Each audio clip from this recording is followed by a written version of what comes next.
A las 6:23 de la mañana saludamos a los televidentes que llegan a las noticias Caracol del día. Uno de los hechos que concentra la atención de los colombianos hoy es la condena contra Rafael Uribe Noguera por el asesinato de la pequeña Juliana Zamboní el pasado 4 de diciembre. Vamos a tener reportes en vivo con Julián Ríos y Héctor Rojas, pero antes vamos con nuestro ojo de la noche, Eduard Porras, quien hoy se sienta aquí con nosotros en el sofá, porque este periodista que ustedes están viendo en este momento fue quien alertó al país sobre ese hecho que pudo haber quedado en la impunidad, tal vez, ¿no, Eduard? Como una cifra más. Yo pensaría que eso era lo que estaban buscando muchas personas, Juan Diego. Y escuchen, porque esto no lo saben los televidentes. Esto es algo que ocurrió y nuestro periodista, por su agudeza, por su insistencia, logró develar. ¿Qué? Bueno, ¿cómo comienza la historia, Juan Diego? Ese 5 de diciembre, una llamada al ojo de la noche, una de las fuentes, nos alerta que en la calle 61 con Primera estaba el cuerpo de la niña, de Juliana inicialmente, que estaba desaparecida, que la habían asesinado, que la habrían violado. Llegamos a la 61 con Primera, pero ahí no quedaba efectivamente el sitio. Ese era el apartamento de... Sí. El primer apartamento al que él llegó. Correcto. Comenzamos a indagar, comenzamos a averiguar, ya eran las 2 de la mañana, ya obviamente no estaba criminalística, no estaba policía, pero en ese mismo sitio nos dijeron que en otro conjunto residencial, que fue EQ66, nos dieron pistas dónde era, pero no una dirección exacta. Nos tocó ir nuevamente allá, comenzamos a verificar el equipo del ojo de la noche. ¿Por qué el equipo, Juan Diego y Catalina? Porque el camarógrafo se fue para una esquina, el asistente para otra, el conductor para otra. Nosotros nos fuimos para otro lado a averiguar qué estaba sucediendo. Cuando llegamos a EQ66 encontramos una camioneta oficial y adentro se encontraban 2 hombres del Gaula. Ahí ya dijimos, esto es, comenzamos a grabar. Sí, hay algo. Comenzamos a grabar, pero todo estaba muy vago, ¿no? Era una información muy abierta. Pero la persona que lo informó, usted sabía que estaba ocurriendo algo y que tal vez no se iba a dar a conocer. Eso era lo que esa persona quería aclarar y que no quedara oculto. Pero cuando llegamos a EQ66 grabamos la fachada, simplemente sabíamos que la persona sindicada ya se encontraba en una clínica y fue en esa clínica donde encontramos otra fuente que nos aclaró todo lo sucedido. ¿Qué? Un investigador. Llevaba años tratando esos temas, pero ese investigador estaba muy conmocionado por lo ocurrido. Nos contó lo ocurrido en el apartamento, nos contó la versión de Uribe Noguera, nos contó lo de la niña, lo que habían encontrado en el jacuzzi, lo que ustedes ya conocen de ese caso. Y de ahí también algo que hasta ahora voy a contar, que esto no lo había contado, pero que lo conoce perfectamente la Fiscalía, que una entidad aquí en Bogotá estaba buscando un vuelo charter. ¿Cómo? ¿Para qué un vuelo charter? Para sacar a los papás de Juliana y el cuerpo de la niña de Bogotá, supuestamente porque merecía la niña ser enterrada en el lugar donde nació y necesitaban sacarlo ese día en la mañana. Es decir, como alejar un poco el tema de la noticia, es una cortina de humo para que no se enteraran de lo que ha pasado acá en Bogotá. Más o menos, porque él nos dijo, sí, necesita esa entidad del vuelo charter para sacarlo, pero ahí fue cuando nosotros, ya teniendo todo el tema... ¿Usted sintió que había algo raro? Hermetismo, claro. Y sintió que estaban ocultando algo. Y que había alguien allá de mucho poder que se estaba ocultando. Muchas personas no quisieron hablar sobre el caso, pero ya nosotros teníamos todas esas fichas, ¿verdad? Con las fichas de todo lo ocurrido, llegamos aquí, Wilson Quimbay, jefe de misión, yo le solté las fichas, él sabía parte de lo ocurrido, le pedimos a Dios que todo saliera bien. Eso siempre lo dijimos. ¿Por qué? Porque era un tema muy delicado, Juan Diego. ¿Hubo presión de algún lado? No, no había presión. O sea, era que eran personas de mucho poder, ¿verdad? Tenían poder porque para contratar un vuelo charter para hallarse a la familia no era cualquier persona. Pero teníamos todo. Wilson simplemente dijo, Dios mío, protégenos. Con Wilson comenzamos a armar el rompecabezas. Estuvimos allá atrás, donde ustedes están viendo la parte de atrás del noticiero. Acá la redacción. Sí, claro. Cuando Wilson dijo, mire, es así, así, así. Lo sacamos y de ahí ya lo que ustedes conocen de Juliana. Gracias a Dios, ¿no? Sí, por fortuna este hecho se dio a conocer y evidentemente hoy Rafael Uribe Noguera es probable que sea sentenciado, como lo ha pedido la Fiscalía, a 60 años de prisión. Sí, señor. ¿No? Así fue. Bueno, pues muy bien, Eduard. Hombre, pues muy buen trabajo periodístico. ¿Algo más que quiera decir? Nada, simplemente que Dios quiera que se haga justicia, ¿no? Se hizo un buen trabajo, Ed. Por lo menos, ¿cierto? Sí, muy bien, mi querido Eduard Porras. Permítame, yo aquí. Gracias, está muy bonito. buen trabajo también a nuestro jefe de emisión, Wilson Quimbay, que fue quien tomó la decisión en últimas, con el apoyo también de nuestro director, Juan Roberto Vargas, de jugársela para sacar esta información en medio de condiciones tan complicadas. Vamos a regresar con Julián Ríos a Palo Quemado. Julián, ¿Rafael Uribe Noguera estará presente hoy allí en las audiencias? Bueno, pues hay algunas audiencias en las que es necesaria y obligatoria la presencia del sindicado de la persona detenida, por ejemplo en las audiencias de imputación de cargos, pero en esta audiencia en la que se va a leer la sentencia condenatoria, pues no es necesaria que la persona esté presente. Y Rafael Uribe Noguera pues ha renunciado a su derecho de asistir a esta diligencia pública. Envió un escrito al Centro de Servicios del Complejo Judicial de Palo Quemado diciendo que no le interesa pues asistir, puede asistir su abogado y la juez simplemente lee la condena pues a la que será merecedor. Ese es el recuento de lo que ha sucedido con Rafael Uribe Noguera. Él se encuentra en La Picota desde hace un mes, fue detenido después de permanecer en la Clínica Navarra varios días y aquí les contamos esta historia. El crimen de la pequeña Juliana Zamboni se conoció cuando Noticias Caracol registró el hecho en la madrugada del 4 de diciembre en el edificio EQ66 ubicado en Chapinero Alto, en Bogotá. Su padre, Juvencio Zamboni, relató el momento en que un hombre se la llevó en una camioneta. Cuando el carro se perdió para allá y ya corrimos abajito y yo no le alcancé a salir. La policía reconoció que la pequeña que había sido reportada como desaparecida era la misma que habían encontrado muerta en un apartamento en un exclusivo edificio de ese sector de Bogotá. Lo tenemos bajo custodia, no está capturado, por lo tanto hay que tener mucho cuidado cómo manejamos la noticia. Los análisis de los primeros videos en los que se observa el vehículo y algunas pistas que obtuvieron las autoridades arrojaron resultados que les llamaron la atención. El conductor del vehículo era un arquitecto egresado de la Universidad Javeriana e hijo de una prestante familia bogotana. Se trataba de Rafael Uribe Noguera, el propietario del penthouse del edificio y donde las autoridades encontraron la camioneta gris en la que había sido raptada la pequeña.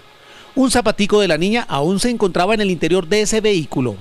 Luego de armar el rompecabezas, las autoridades reconstruyeron la ruta que tomó Uribe Noguera con la niña y que comenzó a las 9:20 de la mañana en el barrio Bosque Calderón del oriente de Bogotá. Luego, hacia las 9:30, el vehículo con la niña se detuvo en la carrera primera con calle 68 en la actual residencia de Uribe Noguera y posteriormente siguió hacia su destino final, el edificio EQ66, a donde Uribe Noguera cometió el aberrante crimen.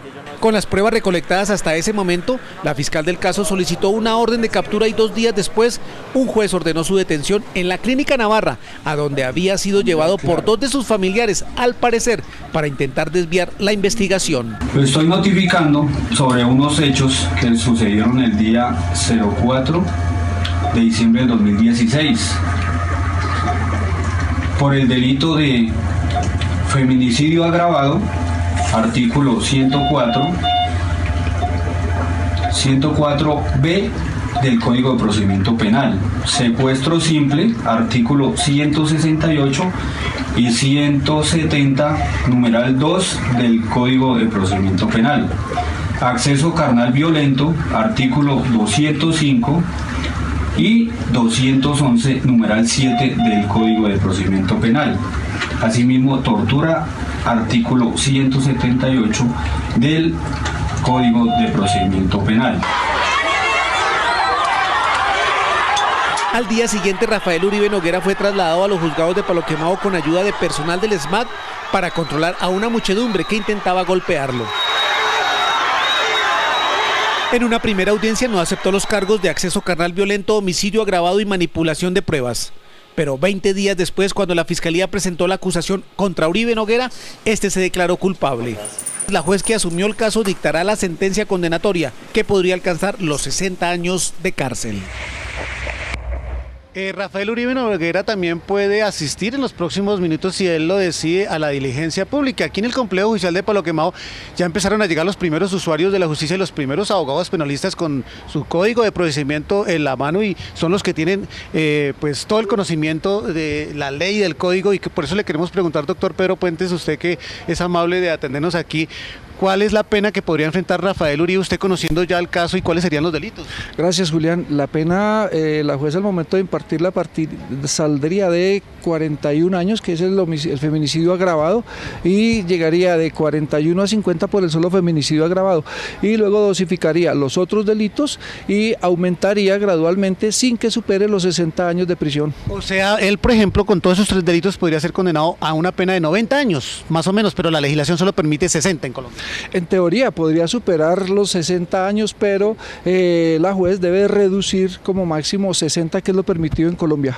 Doctor, muchas gracias. Más adelante volvemos a necesitarlo, le volvemos a hacer alguna pregunta. También hay que recordar que los hermanos de Rafael Uribe, tanto Catalina como Francisco, también están enfrentando un proceso penal. Ellos, al parecer, según la Fiscalía, habrían cometido el delito de encubrimiento en el delito de secuestro y también el delito de manipulación y alteración de las pruebas. Catalina y Francisco Uribe Noguera se han presentado en 2 oportunidades a los juzgados de Palo Quemado en medio de una multitud de periodistas y curiosos que les exigen respuestas claras sobre lo que sucedió esa tarde del 4 de diciembre cuando estuvieron solos por más de 4 horas con su hermano Rafael en el apartamento donde se encontraba el cadáver de la pequeña Juliana Zamboni. El único que ha respondido a algunas preguntas ha sido Francisco Uribe Noguera, quien pidió perdón por su hermano. Lamentamos profundamente la muerte de Juliana, profundamente. Yo estoy completamente confundido por eso, profundamente, de verdad. ¿Arrepentidos de lo que pasó? ¿Y pedimos qué? Pedimos perdón por mi hermano. Catalina y Francisco están siendo investigados por la Fiscalía por los delitos de encubrimiento, de secuestro y adulteración y manipulación de pruebas. Ambos se han declarado inocentes y, según ellos, por el contrario, han colaborado con la justicia. La Fiscalía, por su parte, tiene pruebas de que habrían borrado algunos mensajes de texto del celular de Rafael. Además, según la investigación, habrían tratado de hacer inducir en error a los investigadores, mintiéndoles y llevándolos a otro apartamento. Nosotros no aceptamos los cargos, no aceptamos la imputación, vamos a demostrar que somos inocentes y respetamos claramente el trabajo que está haciendo la Fiscalía. Los hermanos del confeso asesino habían solicitado que les levantaran la medida restrictiva para salir del país.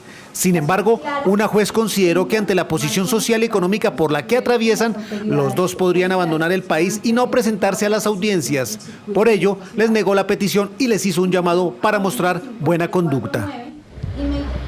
Y como les decía inicialmente, pues si no ocurre ninguna eventualidad, hacia las 8:30 de la mañana se estará dando inicio a esta audiencia donde se le da la condena contra Rafael Uribe Noguera. Juan Diego, Mónica, estaremos muy pendientes y en cualquier momento cuando se sepa la pena les estaremos informando. Desde el Complejo Judicial de Palo Quemado, Julián Ríos, Noticias Caracol. Julián, gracias. Y es que conmoción e indignación generó la muerte de la pequeña de 7 años a manos del arquitecto Rafael Uribe Noguera.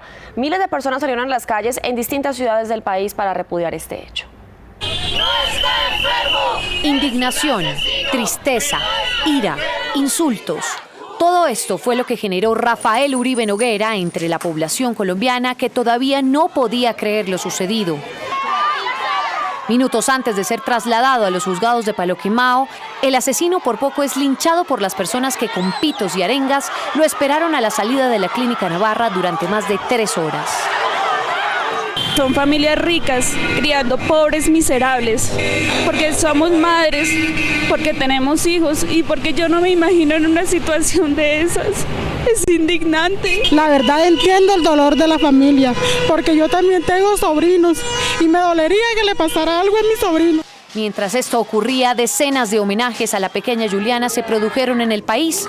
Uno de los más sentidos fue el que le hicieron familiares y amigos en Popayán cuando llegó el cuerpo de la niña. Me siento muy triste por la muerte de Juliana. Es muy triste más que todo para los padres de ella. Poco a poco se fueron uniendo al plantón más personas con pancartas, consignas, flores y globos blancos para exigir justicia por este caso. Para que se haga una intervención directa hacia este acontecimiento tan terrible para los niños y niñas y para las mujeres. En el aeropuerto Guillermo León Valencia le hicieron una calle de honor como tributo visible a su memoria. Juvencio Zamboni, padre de la menor asesinada, recordó que habían viajado a Bogotá a buscar un mejor futuro. Yo pensaba volver, pero pues así conforme llegar mi niña con vida, lastimosamente tocó traer la muerte. Afuera del aeropuerto, centenares de personas esperaron a Juliana. Juliana sigue viva, Juliana está aquí está con todo nuestro apoyo y vamos a luchar para que eso no se quede impune. En la vereda El Tambo, en Bolívar, Cauca, en donde creció la menor, sus familiares y amigos también salieron a las calles a exigir una condena ejemplar. Un profundo dolor que nos sembró el Señor aquí, es una tristeza muy enorme que todavía no lo podemos entender por qué nos pasó esto a nosotros, una familia tan humilde, que no nos metemos con nadie, que vivimos en una zona muy humilde. La indignación por este crimen incluso traspasó las fronteras a través de las redes sociales. Desde todo el mundo, miles de usuarios expresaron su rechazo al crimen. ¡Ni una menos! ¡Vivas nos queremos! ¿De verdad es tan difícil entender que nos queremos vivas? ¿Cuántas Julianas? ¿Cuántas Doras? ¿Cuántas Rosas más se necesitan para que nos duela lo suficiente? Al final, este horrendo crimen se recordará como uno de los peores asesinatos cometidos contra menores de edad en Colombia. 6 de la mañana, 38 minutos. Vamos en vivo al edificio EQ66, lugar en donde se cometió el crimen de la niña Juliana Zamboní en diciembre pasado. Allí está Héctor Rojas. Héctor.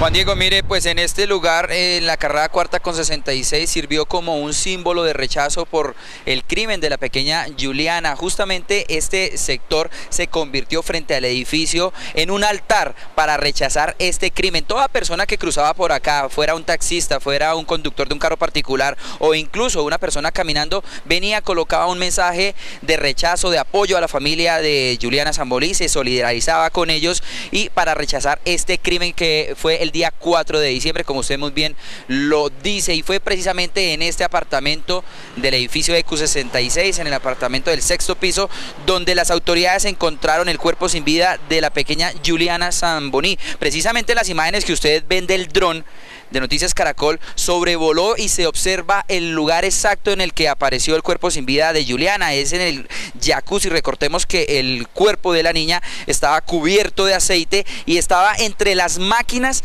del jacuzzi. Pues fue precisamente esto que causó aún más estupor entre las autoridades y entre la misma comunidad. Pues vamos a contarles en la siguiente nota precisamente las pruebas contundentes que tuvo la Fiscalía y precisamente que Rafael Uribe Noguera reconoció y aceptó el crimen. Este fue el escrito de acusación de 37 páginas, sencillo pero contundente, en contra de Rafael Uribe Noguera. En el documento están contenidas las pruebas que se tuvieron en cuenta para condenar al asesino y violador de la pequeña Juliana Zamboní, divididas en 3 grandes capítulos. Pruebas científicas y biológicas. Demostraron que las muestras de sangre y los fluidos encontrados en el cadáver de la menor víctima eran de Uribe Noguera. Sin embargo, el hallazgo de estas evidencias fue difícil debido a que el cuerpo de la pequeña Juliana fue untado de aceite. También se encontraron múltiples hematomas, producto de la golpiza que le propinó el criminal. Se encontró material biológico que vincula al señor Rafael Uribe en la muerte y abuso sexual de la menor de 7 años. Pruebas testimoniales. Se obtuvieron más de 25 testimonios de testigos, los más importantes, los de amigos y familiares menores de edad que jugaban con ella y que vieron cómo Uribe Noguera la secuestró en la mañana del 4 de diciembre de 2016. Era la tercera ocasión que la buscaba para raptarla. Además, todos los retratos hablados que hizo la policía coincidían con la fisonomía del hoy condenado.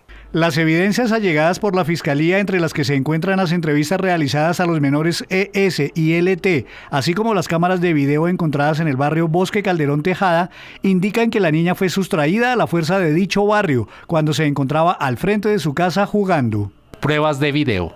En total fueron 38 pruebas de videos de cámaras de seguridad que muestran el recorrido del asesino pasando por el barrio Bosque Calderón Tejada, sus 2 apartamentos y sus alrededores.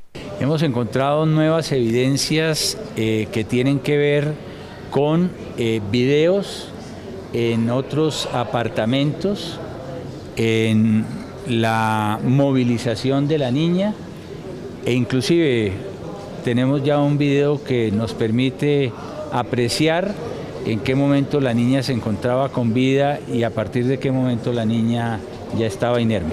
Justamente en la pasada emisión del programa Los Informantes del canal Caracol, el director nacional de seccionales de la Fiscalía, Luis González León, reveló que en estas pruebas de video se observa cómo la pequeña Juliana lucha por su vida. Y se esforzaba por zafarse de las manos y de la presión que Uribe Noguera hacía sobre ella. Entonces, eso con otro relato que él hace, donde dice que la niña gritaba demasiado. La niña estaba angustiada y defendiéndose y sabiendo que debía defenderse porque se ve en los videos la lucha que ella dio por tratar de recuperar su libertad y soltarse de allí de esa situación.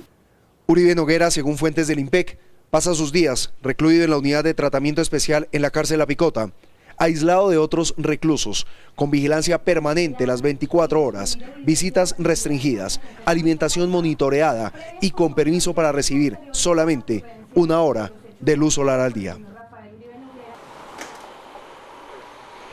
Muchas de estas pruebas fueron conocidas y reveladas precisamente por Noticias Caracol. Otras pruebas no fueron reveladas precisamente por lo fuerte de las imágenes, como por ejemplo el momento del levantamiento del cadáver de Juliana Zamboni. Eso por respeto precisamente de la familia Zamboni y también de los televidentes. Pues a las 8 de la mañana se conocerá el fallo, la condena contra Rafael Uribe Noguera. Desde la localidad de Chapinero, Héctor Rojas, Noticias Caracol.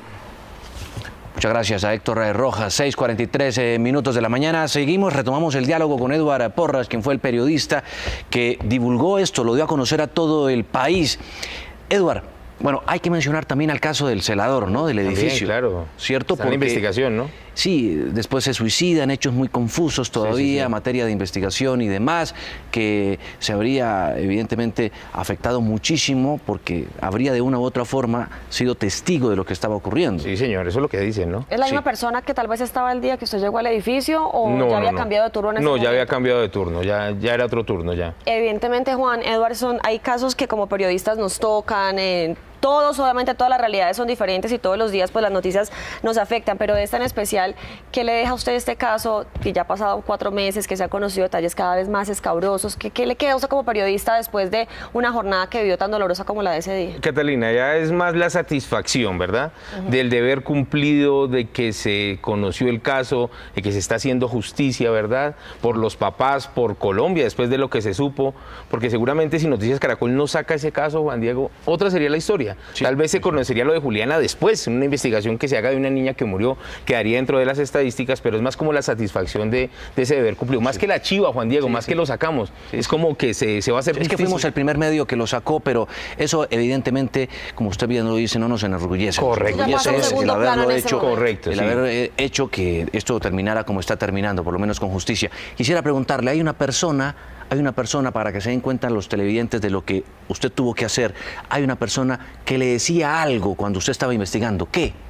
¿Que me decía algo? Que llamaba y decía... Que decía, a esto le estamos, ojo con esto. Sí, había pistas, eran pisticas que me daba, pero no era muy claro, Juan Diego, si me hago entender, que nos guiaba, nos llevaba... Démosle manejo a esto, le decía. Eso, más o menos, sí, por este lado, por este otro, pero esa persona quería que fuéramos contundentes y que lo diéramos a conocer, Juan Diego. Un angelito que llegó también, ¿no? También que era el que a usted le contaba muchas de las cosas que estaban ocurriendo ahí. Pues es nuestro ojo de la noche, don Eduard Porras, con este trabajo periodístico que evidentemente hoy esperamos llegue al punto de que se haga justicia. Sí, señor.